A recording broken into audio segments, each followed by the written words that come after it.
Hello friends, welcome to Andy Shaw's YouTube channel. Today we'll start, today we'll discuss about Indian history.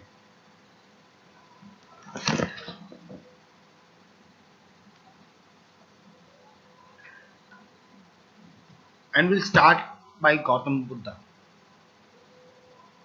At such a time when class distinctions were high and rituals formed the very foundation of every single aspect of life, there came two reformers who changed the way of thinking. One Gautam Buddha, the other being Mahavira. Gautam Buddha, or Buddha, was born as Prince Siddhartha, the son of the king and queen of Kapilavasti, Suddhodana and Maya Devi, in around 566 BC. The kingdom was located on the border of present-day Nepal. Siddhartha, or Gautam, as he was also known, was born into the Kshatriya clan of the Kshatriya caste of the Shakya clan. Soon after his birth, an astrologer predicted that the boy was destined to live the life of a sage. He would eventually give up his rights through the throne and all worldly pleasures. The parents of the boy were shattered.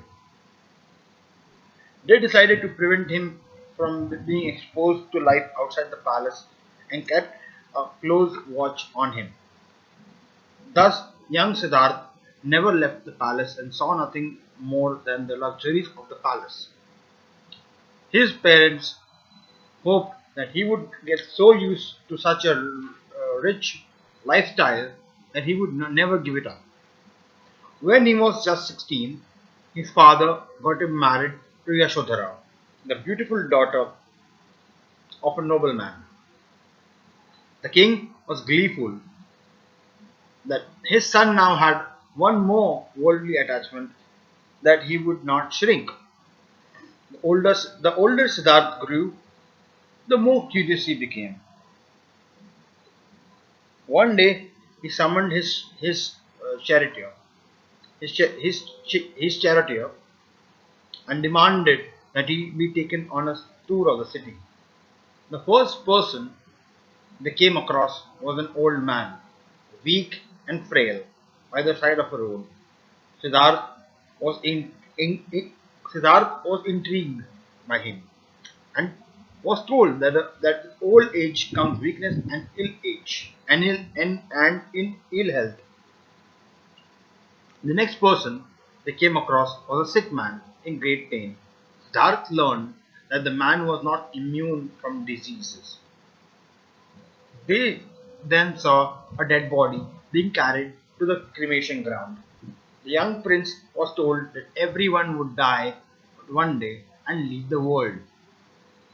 Finally, Siddhartha saw a sage, serene and calm. He heard that such holy men renounced their worldly possessions and desires.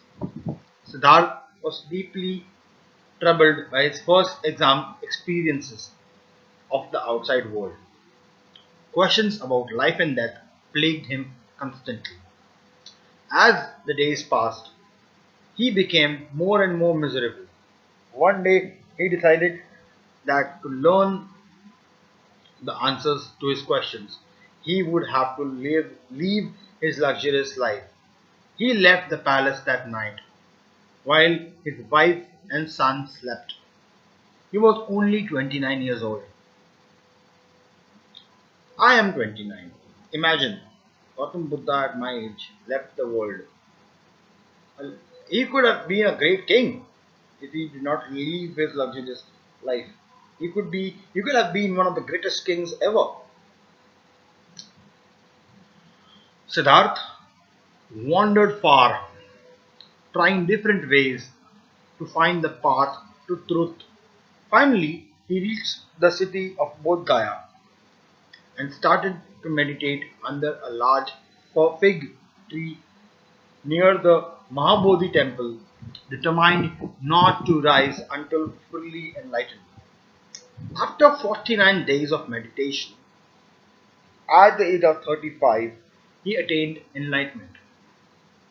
Gautam from then on was known as the Buddha or the awakened one. Buddha is also sometimes translated as the enlightened one.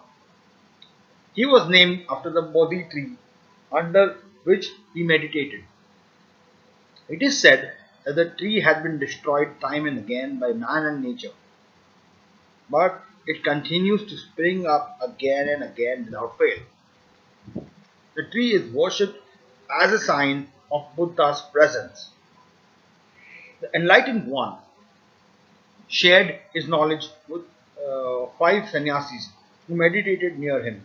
His first sermon on the turning wheel of Dharma was held at the Deer Garden.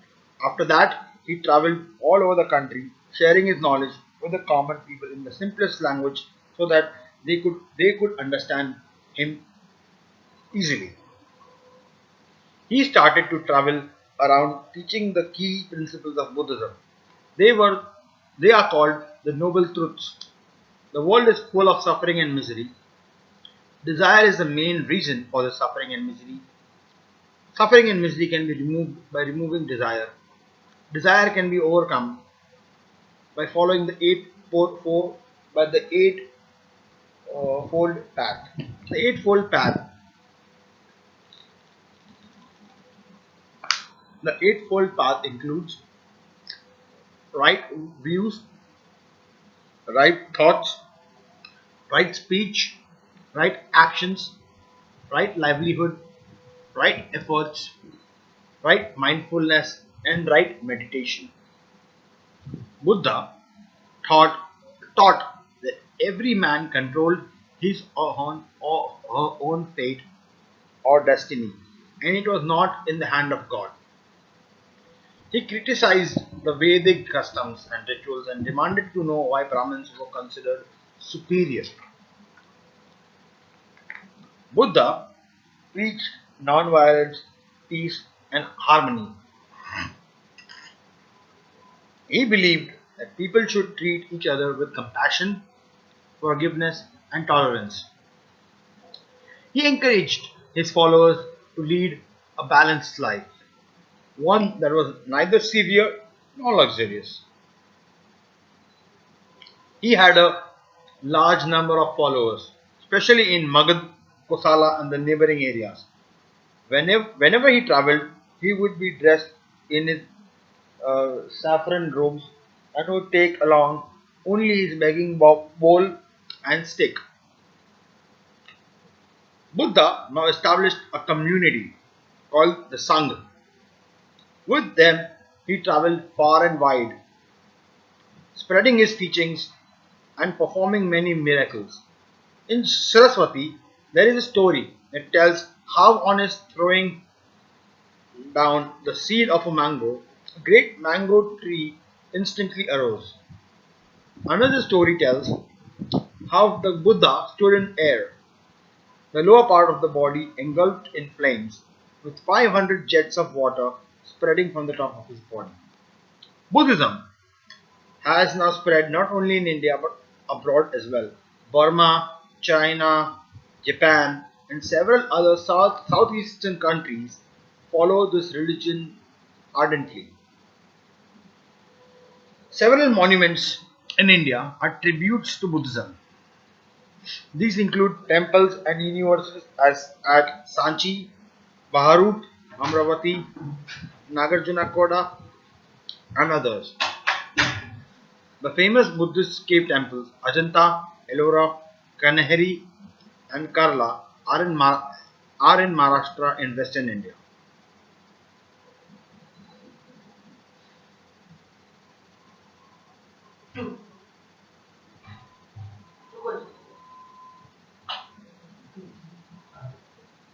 In 483 BC, the beloved monk passed away. Though he lived centuries ago, his birthday is still celebrated at Buddha Jayanti in India. The Bodhi tree is still worshipped as the symbol of enlightenment. Mahavira too was the son of a king and was a very spiritual boy even during his childhood, constantly meditating. He was a compassionate young man with no desire to take over the kingdom. Finally, renouncing his rights to the throne, he traveled. He traveled around as an ascetic, teaching the path to spiritual freedom. His devotees were divided among four groups: sadhus, that is monks; sadhuis, that are nuns; shravaks, that are laymen; and shravika, that are laywomen. Later, they came to be known as Jains. Jains, as in Jainism.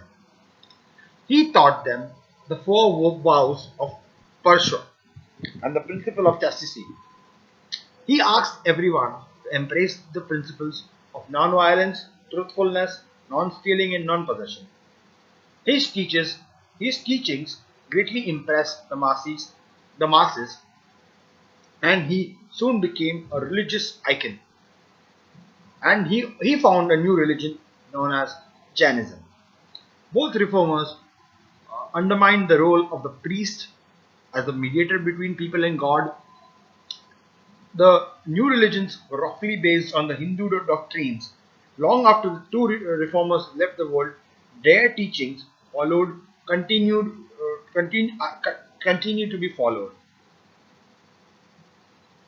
Thank you very much for your time, and I hope you like the video. If you like the video, please share the video, subscribe to the channel, to my channel. Uh, hit the bell icon. Comment on my video if you liked it. Comment on my video if you, even if you don't like it, so that I can improve my video in the future. Thank you very much.